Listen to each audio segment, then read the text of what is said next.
دلوقتي هنعمل الشربات. كوبايتين سكروز، ودي حله توز فيها ميه كوبايتين.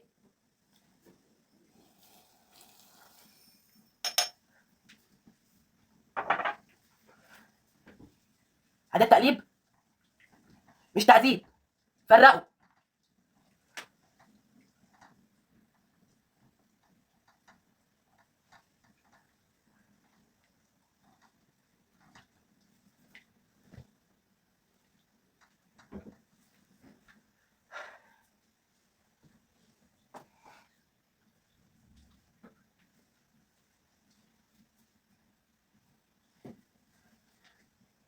يلا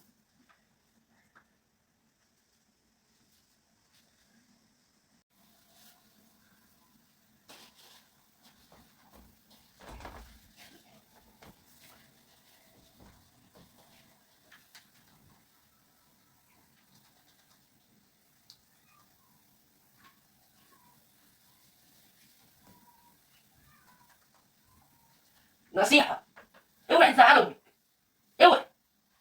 امك تتعصب عليكي ما تزعلهاش، اوعي. وبعد كده ترجعي تقولي ايه ابليس وسوس لي ازعل امي. لا، انا اهو بقول لك ما تزعليش امك، ماشي؟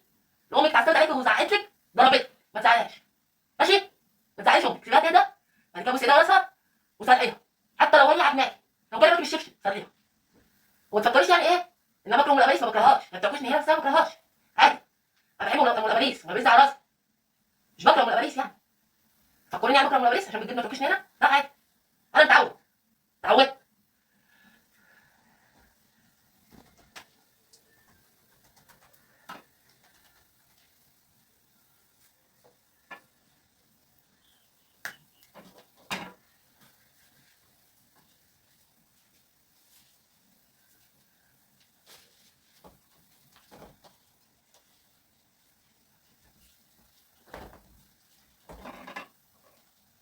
اوسوس؟ انا عايز اوسوس، قلت نصايح كتير لازم اوسوس. لو جوزك قرفك وقال لك اكلك وحش وانت اصلا ما بتعرفيش تطبخي، انت ما تنفعيش. لو قال لك كده ولا في طبيخ ولا في اي حاجه ويقول لك قرفان منك، قولي ماشي، نديت اهي، تقول دفتر وانت عليه، قولي له نديت، نديت، ولاد نديت. لو هو بقى حامي هديله دفتر ونخلص منه على طول. وده طبعا مش تبعنا، مش تبعنا الحوارات دي، مش تبعنا. لو هو حامي هنخلص منه على طول. لو مش حامي خلاص، خلاص كده قلت له كلمتين وخلاص.